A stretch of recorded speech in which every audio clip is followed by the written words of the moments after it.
What's up, folks? I wanted to take a real quick second to talk about this one. There is actually a very effective scum list kicking around the internet right now, and it seems to be doing pretty well at some smaller events, and it definitely seems to have legs. So I wanted to be sure to go ahead and shout that out when I've been hearing about it. I have talked briefly in the past about how I thought there was something there to a 5-ship scum list. This is a 6-ship scum list, and it's got the two 3-pointers, the one 2-pointer, and then three 4-pointers. I should have organized that better. But so I'll talk through each ship individually real quick. But first, I want to say what this does well. So it's 6 ships. It's got more ships than your average squad. That's going to have it really, really good just chances to interact with the board, right? So you've got area control, you've got offensive output, you've got durability, and then you've also got objective control and just, again, control of the board. And one of the places this stands out, right, is that Resistance has been doing very well with like Resistance Salad. It's a 5-ship, give or take. And then also FO does pretty well with the Salad too. But both of those tend to have 5-ship lists. So this having 6 is an advantage by itself. And then also what this does better than those is it does have quite a bit of damage output, which those do, but not in the same way or in the same kind of damage. So like synced lasers, proton cannons, there's some weird stuff in here that really does a bunch of damage and can actually effectively melt down something like a rack, Rear Admiral Shiranu or Chirpy. Um, but yeah, so it's a really interesting list. And one thing it does better than some of the other salad lists, though, is it does durability. You got 2 Y-wings, 2 rogues, and a hawk. That's a lot of shields and hull to chew through, which is something stereotypical unscummy.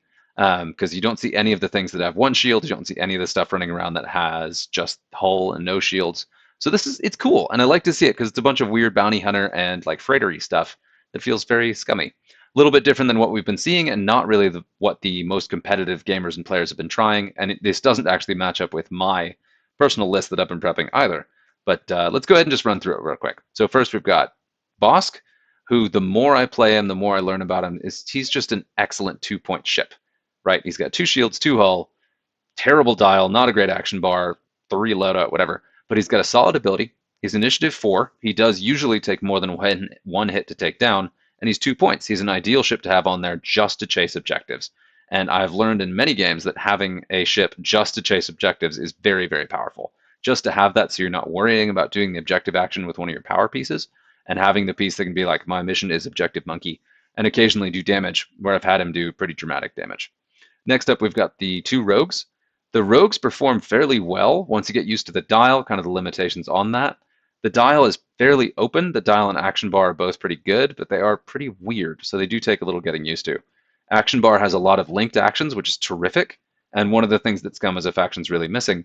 And they've got a lot of white maneuvers and a fair number of red. Blue is a little bit limited, but it's really not bad, and it's a lot better the more you think about it and when you start to realize that this thing has 7 health. 7 health on 2 evade, which is on par, very close to some of the medium and large base ships out there. Um, Obviously not the same. And then Dirge, of course, has CAD, excuse me, has this odd trick of being able to pass over red or orange tokens. Um, and then this is an interesting one. For this specific build, this exact build that I'm talking through right now, I got to say thanks to Writing Frosty, my buddy on Discord, and I'd be happy to ask him more questions if you wanted to hear more about it. But the child on CAD is something I never considered. So that gives him the focus mod of the Force.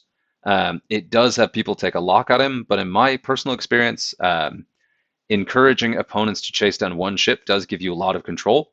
And he's only a 4-point ship, right? So even if they take him down, it's not completely turning the game against you. So, and it's going to take a minute because he's got a bunch of hit points and you can always run away. And he's got the Force for defensive mod that'll recharge. And if you use him as bait, you can have the enemy come after him and then punish them for chasing after him and have him just run off. It's got the 5 straight and a boost that can really move across the board when it needs to, and cloak. So this is an ideal one to put the child on because it has a lot of durability tricks. Next up, we have Dirge with the kind of, I don't want to say standard. I'll never say that word. So it's not standard, but it's the build of proton cannons, fearless contraband cybernetics, the extra maneuverability and action economy of cybernetics, proton cannons for those damage boosts. That's one of the things that makes these scum lists stand out is those proton cannon carriers. They do phenomenal amounts of damage once you get used to lining up those shots. And Dirge's I5 makes that a little bit easier than most. Then you've got Fearless for those close range mods when you need them to give him those passive mods, which is also nice. Then you've got Arlise and Lima. Both with these are loadouts you see fairly often, but there are 2 things I want to really highlight on this. Arlise has R3. gives them the double target locks, which combos well with the cluster missiles, but it also combos well with Lima's R4B11, because Lima can then spend Arlisa's target locks to get mods on opposing defense dice, which is really nice. And then also cluster missiles. Cluster missiles are a really good upgrade. They're relatively short range, but so is the turret. Arlise is going to be kind of in the scrum anyway. But so this lets you attack twice, 3 attack dice each, only in forward arc, but that's really good. And then it's particularly powerful on Arlise because once he starts taking damage, he then has a free passive focus mod. So he can change an eyeball straight to a crit and can do that any number of times. So if you're shooting twice, he gets 2 times to change an eyeball to a crit. So chances of dishing out a ton of crits are very, very high.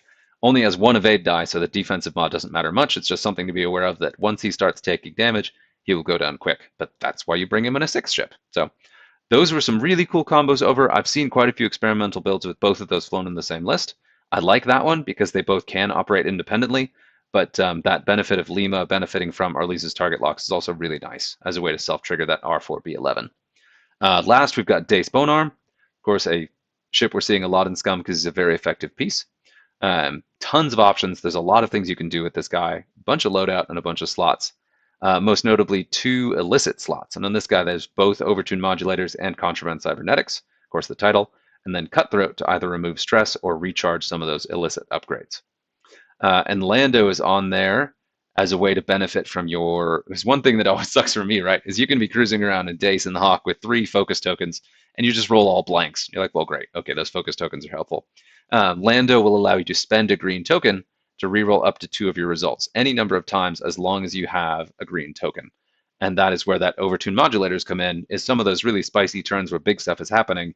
You pop modulators, you have 3 green tokens, you have up to 6 rerolls in that turn, either on offense or defense, which is really powerful, especially if you've still got some focus tokens banked that you can spend to mod the focuses as well. Becomes a very, very reliable ship. And then there is a downside to that, though. The overtune modulators, they will give you strain tokens if it's turned off. So you can use Cutthroat to recharge it if other ships start popping. So just going to talk through the list. I will put a link to this in the description.